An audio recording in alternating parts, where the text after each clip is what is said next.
പറയുകയും ചെയ്തല്ലോ. കഴിഞ്ഞ കാലങ്ങളിലൊക്കെ താൻ ഇതുമായി ദൗത്യമായി ചേർന്ന് നിൽക്കുകയാണ്. അതോടൊപ്പം തന്നെ ഇത് തീരുന്നവരെ ഞാൻ ഇവിടെ ഇറങ്ങാമെന്നുള്ള ഒരു നിർദ്ദേശമാണ് ഇപ്പോൾ നൽകിയിരിക്കുന്നത്. ഏതായാലും ഈശ്വർ മാൽപ്പെ അല്പസമയങ്ങൾക്ക് തന്നെ പുഴയിലേക്ക് ഇറങ്ങും. ഇദ്ദേഹത്തിന് സംഘങ്ങളും ഉണ്ടാകുമെന്ന് നേരത്തെ പറയേണ്ടതും ഇപ്പോൾ അദ്ദേഹം തനിക്ക് മാത്രമാണ് ഒരു മാത്രമേ പുഴയിലേക്ക് ഇറങ്ങാൻ കഴിയുമെന്നുള്ള നിർദ്ദേശമാണ് അദ്ദേഹം മുന്നോട്ട് വെച്ചിരിക്കുന്നത്. ഏതായാലും അതേ സമയത്ത് ഇപ്പോൾ 8 മണിയോട് കൂടി തന്നെ പ്രധാനമന്ത്രി കഴിയുമെന്നായിരുന്നു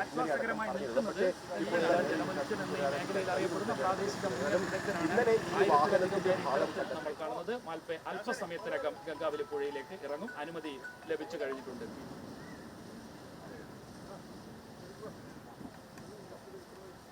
അതായത് തനിക്ക് ഈ ഘട്ടത്തിൽ, അതായത് പുഴയിൽ ഇപ്പോൾ വേലിയേറ്റം ഇനി 9:30 കൂടി തുടങ്ങും. അപ്പോഴേക്കും വലിയ തോതിൽ പുഴയിലേക്ക് വെള്ളം കയറും. അപ്പോൾ അത് മുങ്ങൽ അസാധ്യമാകും. അതുകൊണ്ട് എത്രയും വേഗം തനിക്ക് നടക്കുന്ന ടാക്സി ചെയ്തിട്ടുണ്ട്.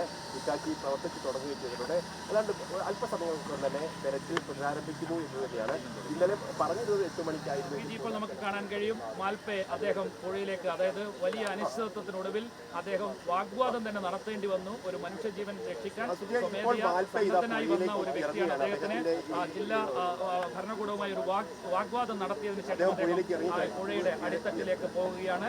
ഒരു ഭാഗത്ത് അതായത് മാൽപ്പയെ പുഴയിലേക്ക് ഇറങ്ങുമ്പോൾ അതായത് ഡ്രഡ്ജറും ഏതാണ്ട് ഇത്രയും സമയം അത് പ്രവർത്തിപ്പിക്കുന്നതിനും കാലതാമസമുണ്ടായിരുന്നു. 8 മണിക്ക് ഡ്രഡ്ജർ ഉപയോഗിച്ചുള്ള മണ്ണ് നീക്കൽ നടക്കും എന്നാണ് പറഞ്ഞത്. ഇപ്പോൾ ഇതൊരു അവസാന ശ്രമം എന്ന നിലയിലാണ് സർക്കാർ കാണുന്നത്. എന്തായാലും ഈശ്വർ മാൽപ്പെ ജലത്തിന്റെ അടിത്തട്ടിലേക്ക് പോവുകയാണ്.